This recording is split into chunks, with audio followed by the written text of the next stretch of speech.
الحمد لله الذي علا بذاته وبصفاته وهو الذي خلق السماوات والأرض في 6 أيام ثم استوى على العرش ما لكم من دونه من ولي ولا شفيع أفلا تتذكرون وأشهد أن لا إله إلا الله وحده لا شريك له وأشهد أن محمدا عبده ورسوله يا أيها الذين آمنوا اتقوا الله وقولوا قولا سديدا يصلح لكم أعمالكم ويغفر لكم ذنوبكم ومن يطع الله ورسوله فقد فاز فوزا عظيما أما بعد فإنه يجب على كل مسلم أن يعتقد في ربه الاعتقاد الصحيح الذي عليه الصحابة والتابعون لهم بإحسان وهو اعتقاد أهل السنة. قال سبحانه والسابقون الأولون من المهاجرين والأنصار والذين اتبعوهم بإحسان رضي الله عنهم ورضوا عنه وأعد لهم جنات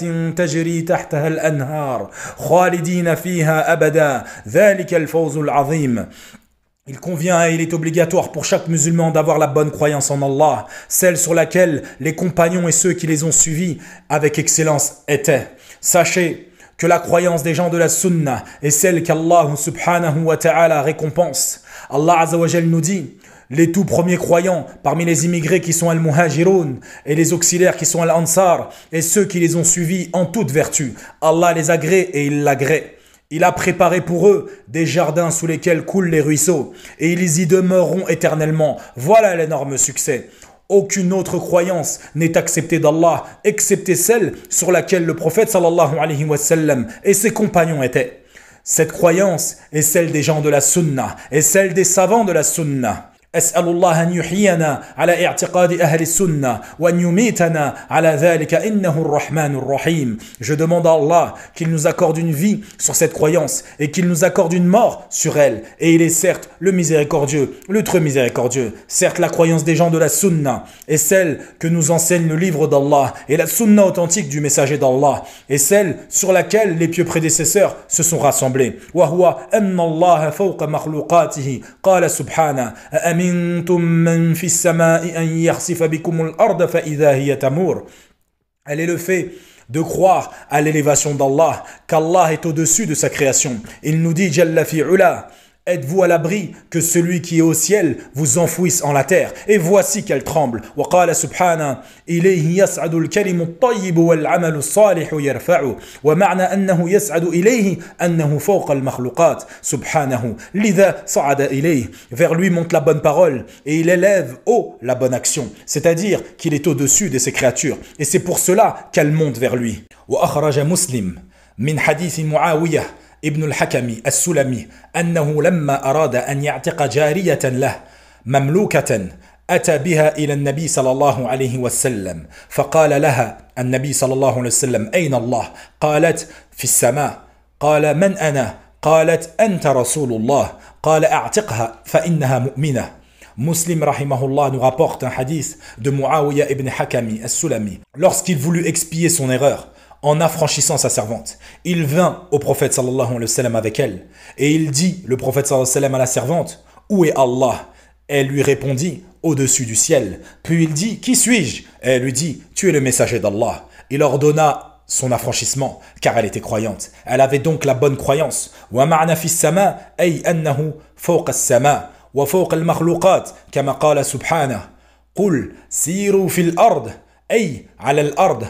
وقال سبحانه ولأصلبنكم في جذوع النخل أي على جذوع النخل. Allah Azza wa Jal nous dit parcourez la terre, ou encore il nous dit je vous ferai crucifier au tronc des palmiers, ce qui veut dire sur et au-dessus et non en dedans. La bonne réponse à la question où est Allah, c'est de dire qu'il est au-dessus du ciel, au-dessus de sa création. وقد ذكر هذه العقيدة الصحابة إلى الأئمة الأربعة أبي حنيفة ومالك والشافعي وأحمد رحمهم الله. Les compagnons ont transmis cette croyance aux 4 grands imams Abu Hanifa ومالك والشافعي وأحمد رحمهم الله. قال أبو حنيفة من قال لا أعرف ربي في السماء أم في الأرض فقد كفر وكذا قال إنه على العرش ولا أدري العرش أفي السماء أم في الأرض فقد كفر. Abu Hanifa a dit celui qui dit je ne sais si mon Seigneur est au-dessus du ciel ou sur terre a certes mécru. Également, celui qui dit Allah est au-dessus de son trône, mais je ne sais pas où est son trône? Est-il au-dessus du ciel ou sur la terre? Il a mécru. وقال الإمام مالك رحمه الله الله في السماء وعلمه في كل مكان لا يخلو منه شيء أخرجه أبو داود. L'imam Malik a dit Allah est au-dessus de sa création et il est omniscient, son savoir englobe toute chose, rien n'échappe à son savoir. وقال الإمام الشافعي رحمه الله القول في السنة التي أنا عليها ورأيت أصحابنا عليها أهل الحديث الذين رأيتهم فأخذت عنهم مثل سفيان ومالك وغيرهما الإقرار بشهادة أن لا إله إلا الله وأن محمدا رسول الله وأن الله على عرشه في سمائه يقرب من خلقه كيف شاء وصية الإمام.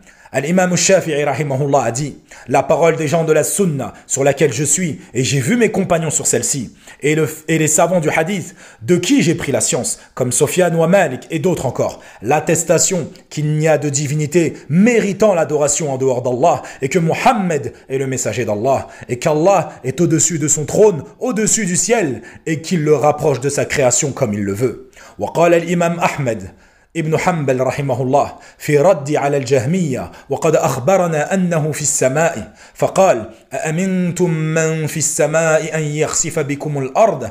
L'imam Ahmed ibn Hanbal rahimahullah en réponse à la secte del Jahmiya a dit Allah nous informe qu'il est au-dessus du ciel et lorsqu'il dit êtes-vous à l'abri que celui qui est au ciel vous enfouisse en la terre. Énormément de preuves du Coran et de la Sunna nous éclaircissent cette croyance, à tel point que certains savants ont dit qu'ils avaient réuni plus de 1000 preuves sur le fait que Allah, son entité, c'est-à-dire Allah lui-même, est au-dessus de sa création.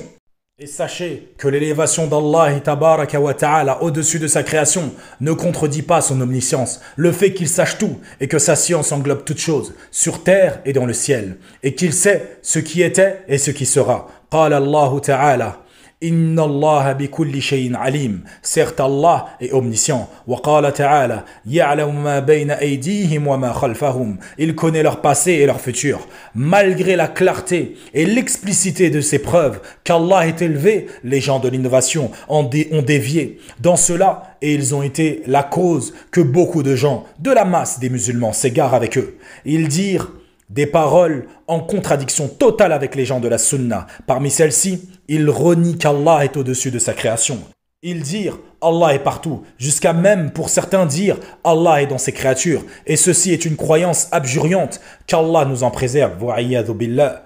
Et lorsque les gens de l'innovation se sont égarés et ont divergé avec les gens de la sunna, ils ont essayé de les imiter en apportant des preuves pour tromper les gens. Parmi celles-ci, ils utilisent la parole où Allah Azza wa Jal dit wa huwa alladhi fi as-sama'i ilahun wa fil ardi ilah wa huwa al-hakimul alim. C'est lui qui est adoré dans le ciel et adoré sur terre, et c'est lui le sage, l'omniscient.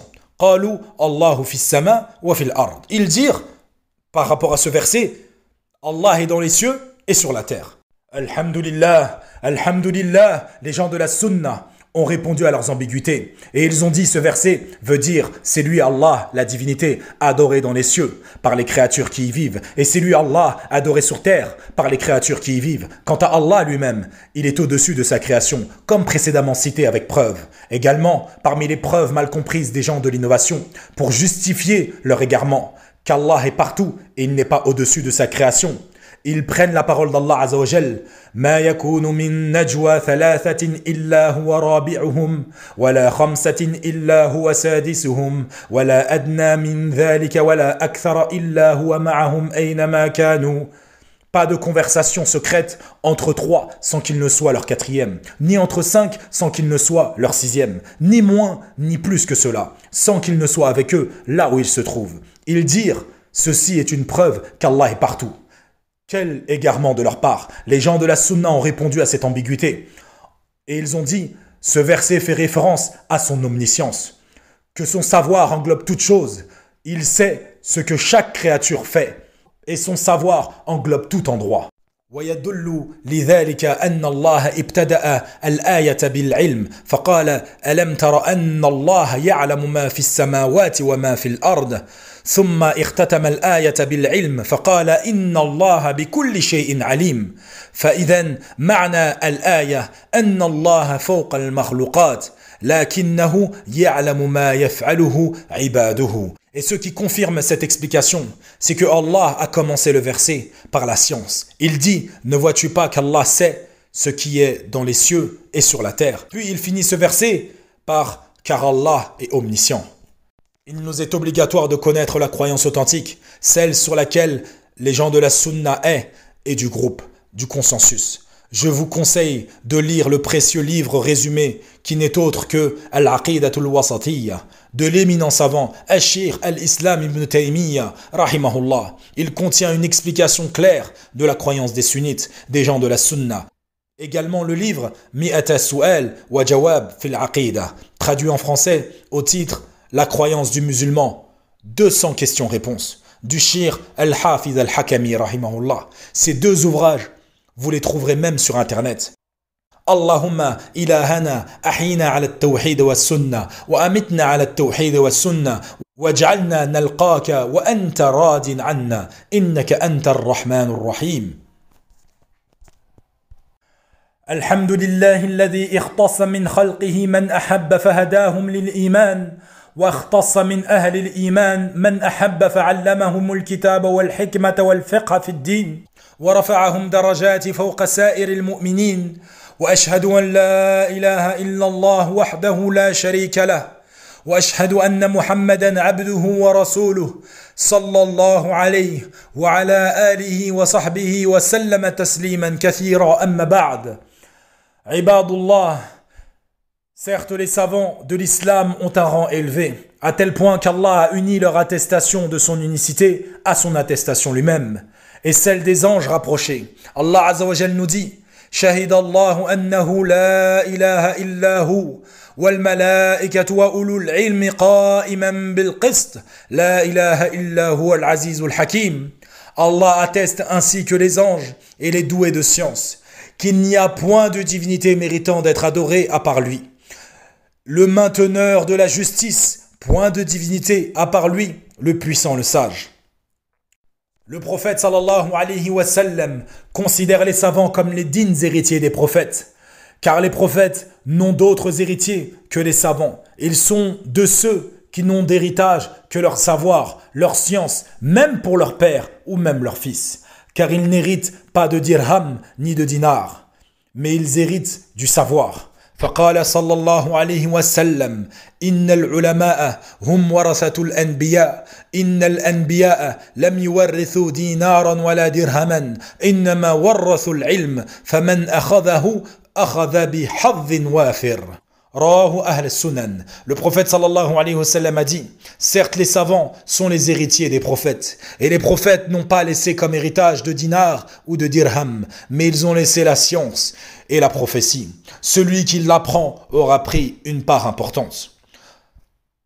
L'ignorance est un ténèbre obscur et sombre. Les savants sont des étoiles dans ces ténèbres obscures, qui guident les voyageurs afin qu'ils sachent la bonne direction, qui leur permettra d'atteindre l'agrément et la satisfaction d'Allah tabaraka wa ta'ala. C'est pour cela qu'Allah Azza wa Jal nous ordonne de se référer à eux, aux savants, et de leur poser nos questions. Il dit « Fas'alu ahla dhikri in kuntum la ta'lamun » Demandez donc aux gens du rappel, aux gens de science, aux savants, si vous ne savez pas.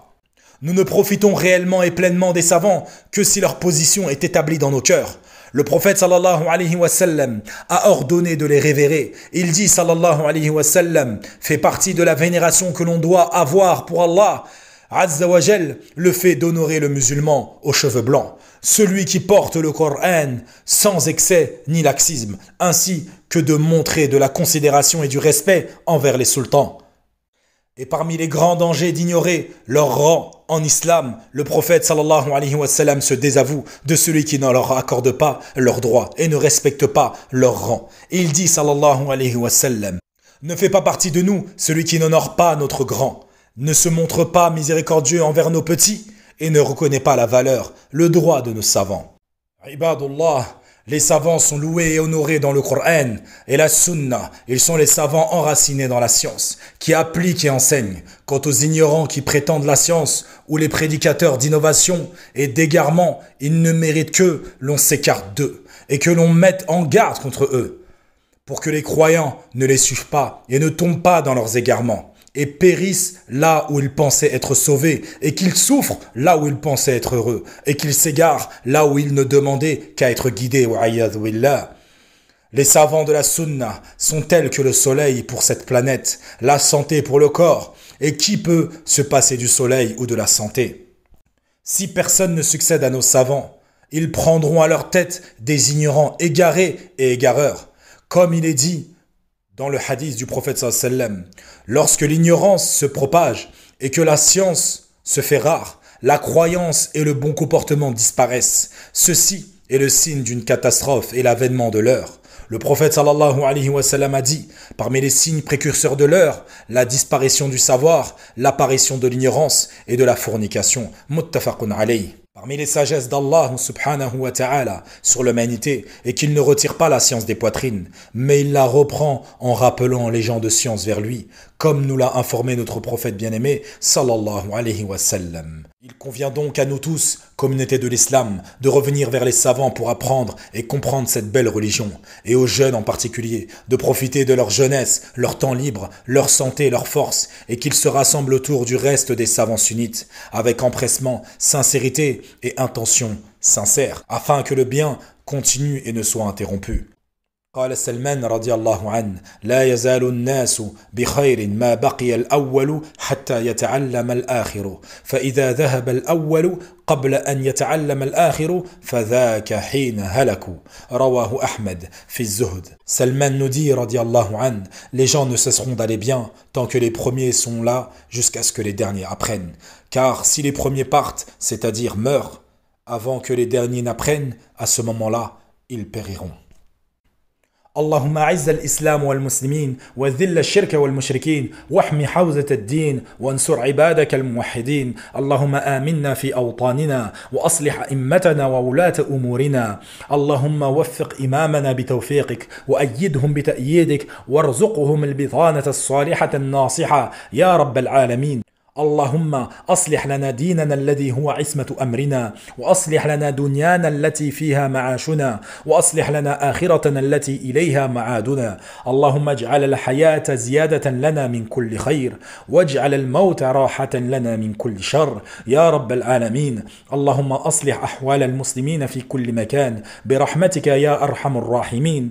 اللهم اغفر للمسلمين والمسلمات والمؤمنين والمؤمنات الأحياء منهم والأموات. اللهم صل وسلم على عبدك ورسولك محمد وعلى آله وصحبه أجمعين.